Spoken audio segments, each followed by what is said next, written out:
They won't even know what hit them. Oh boy. Here we go. Hi, I'm Maciej Krzemień, lead producer for Mouse, PA for Hire. So where did the idea for this game come from? The idea from this game came from our art director, actually, Michał. Shout out to this guy.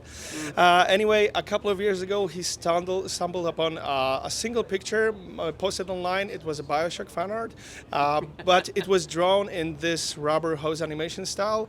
And he looked at this picture and he said, hey, I do love BioShock, and I'm an animator, and I do love rubber hose animation style, so why is no one doing a game like this? So he approached our CEO, Mateusz. Mateusz loved the idea, and banded with just a handful of people. They started working on a very early prototype, pitched it here and there. In the meantime, it boomed on social media, and well, the rest is history. Here we are. Why do we not see more games like this? The technology is obviously there, but we get a lot of pixel art games, we get a lot of super stylized games, but not traditional 2D animation. The technology we have is here. Why do we not see more of these games? I'd say because most probably it's very difficult and it takes a long time to make it right, because with the style that we opted for, it's hand-drawn frame by frame without any enhanced techniques to the animation itself. So it takes quite some time to get everything right, from the weapons, the HUD and the enemies, and well, putting them in a 3D environment that goes well with those 2D elements is really tricky. It took us a lot of time, a lot of iterations throughout the production process.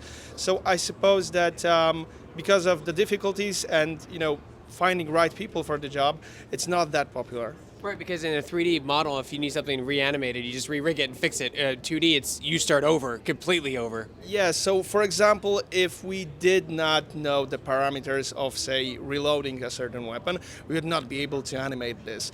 Because when the animation is there, we can speed it up a bit, we can slow it down a bit, but only so much. Because if we overdo it, it doesn't look good anymore. So we had to make sure that, for example, we know how long the reload should take before animating this.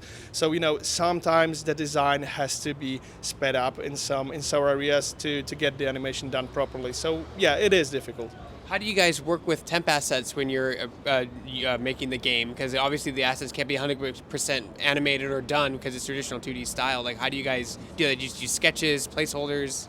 Yeah, we do a lot of sketches. So we always start with a very rough animation, and when it's there, we put it into the game just to see if it feels good in gameplay.